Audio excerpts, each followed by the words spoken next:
Marina, this is Friar Roderick here for AirMaria.com, and we're in Boston for the SQPN CNMC. Is that correct? CNMC, yeah. CNMC. Catholic New Media Celebration. Okay, so that's one thing. Now, what's the first one? The SQPN. SQPN is the Star Quest Production Network. It's kind of like a network of people that try to use new media to reach people and to kind of follow that star, or help people follow that star to bring them to Jesus. And we started that 5 years ago, and here we are in Boston celebrating that and celebrating everything that we've been able to accomplish. That's great. So your name is Father Roderick. Yeah, Father Roderick. It's not trademarked, so I guess we both. I'm Brother Roderick, so brother and father here. And I'm from the Netherlands, actually. I'm not from over here. Yeah, your accent's very good. It sounds very American. I just watch a lot of TV, and I try to emulate that a little bit. Well, you do very well, and I hope the most of the other part about American TV did not rub off on you, but Oh, sure. We got to watch a lot of TV because that's where the quality is, and we as Catholics, we need to use the same, you know, we have to put it in the same effort because our message is so much more important. Right. And very important. Yeah. That's why we're here. Right. So, how'd you get started, Father? Well, it's just one of these things that you just don't come up with. It's something that just happened to me. I had studied for a couple of years in Rome, communications studies, and I had no idea what I would do with it once I got home. And then I was back in a parish, and I was invited to a conference to speak about how in the Netherlands we use new media. And at the time it was only websites and blogs, and I just had heard about this. This is 5 years ago, but podcasting, and it was basically putting a recording, an MP3 file on an iPod. I was like, okay, I'm going to record that. And I'm just going to show them. And while I was there, Pope John Paul II was hospitalized, and I just kind of reported on that. But it was of course, it was I was not a CNN person reading, you know, a prefab text. I was genuinely concerned. I got so much feedback on that from people that said, this is the first time that we hear a priest, and we feel that you're a kind of a normal dude. And I was like, this kind of works, and it's super cheap, you know, and people were downloading it from all over the world. And then when the Pope died, I happened to be in Rome, and so that was just being able to report that and put that out on, you know, on the web. And then I went back when Pope Benedict was elected during the conclave, and I was kind of sneaking in because, of course, I got the right clothes to kind of go where no journalist has come before. And on the basis of that, and seeing how many people that reach, especially non-Catholics, I was like, we got to turn this into a network. And that's how the SQPN got started. And now we're 5 years later. Wow. So were you actually there to do that, or you were there by happenstance? I for the first podcast that I ever made when John Paul II was hospitalized, that was totally by accident. I didn't see that coming. But when I heard that John Paul II was probably going to die, I just bought a plane ticket. I was like, I want to be there. The world needs to see not just the CNN stuff, but they need to know how it feels for a Catholic who loves this Pope. Right. And the same thing with the conclave is like, I want to be there with my little microphone, and when those doors open, wouldn't that be the coolest thing ever in my life, to be able to kind of share that and share the excitement?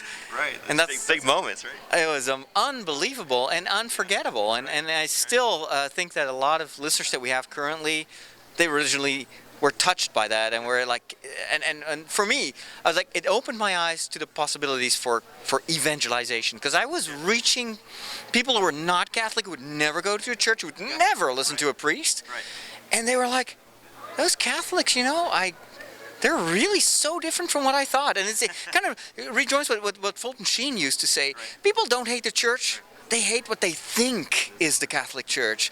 And what we try to do with Catholic New Media is to kind of breach through those preconceptions and show them how cool it is to be a Catholic. Right. You're doing a very good job. So you had you start off these podcasts, or just pre-recorded things that you put on the internet. What was the next step? I think the next step is more podcasts, because it works. This works, and there's a huge market. Think of the millions of people that have an iPod. Everybody it's accessible all over the world, and there are so many. You know, when people look for media, they're not going to type in Catholic media or priest and priest plus interesting. No, they're typing in, Star Wars or Star Trek or losing weight. So I make sure that I have shows about Star Trek, about Star Wars, about losing weight even. And then, for losing weight, it's not just about the body, it's also about getting a balanced life, spirituality. And so that's kind of how I approach things, and I try to always find new shows to reach new audiences. And I think over time, of course, I've got huge dreams and ambitions of doing documentaries and radio shows, live television shows. These ideas were called squirrels earlier on in the show, right? Well, yeah, I sometimes, there's this Disney movie where there's this dog, and whenever he sees a squirrel, he's like running away. I'm very much like that because I always have an idea every minute. But I think I need to stick to what has proven to be very effective in terms of evangelizing, and I could do programs about theology, etc. But I know that there are a lot of other people who can do that much better than I do. So let me do pop culture, bringing people in, and also motivating and teaching the new generation how to use these new media. That's been a big theme of this show is sticking with what you're good at and what you're passionate about. It's all about the passion, and that makes it authentic and real. And I used to think that if you would do media, it had to be perfect and you had to, be really professional. And now I'm like, well, no, the thing that is, of course, it's an art, it's a craft. You need to know the rules of how to make radio and television. But the most, all that, if you had all the equipment and you knew all the rules theoretically, if you didn't have the passion, it wouldn't come across. And I'd rather have a show that is perhaps a little bit less professional, but is done by someone who just cannot stop talking about the things he loves. And I always tell my listeners, I've got this show called The Break, and it's about movies and video games and the faith. I was like, I talk about what I love, and I love movies. I love cooking. I love getting fit and running marathons. I love, computers and iPads and iPods, and I love my faith. And that's what works. That's right. That works, and that works very well. So you started new media and new TV show ideas. So I think that what I hope is that we are here to just to motivate other people, because I can't do this on my own. A lot of people here. And what I've seen over these 5 years that we've been doing this is that people are like, wait a second, we never thought of trying it this way. Yeah. We get so stuck in our old methods, and this is kind of like waking up people and telling them you could try it this way and learn from what I did. And what I hope is that as a whole, that the church will more and more start to produce this stuff, because we've got so much quality and talent out there, and we've got the most precious message in the whole history of the planet. And yet we think that, we'll just do this little print medium thing and we reach 100 people.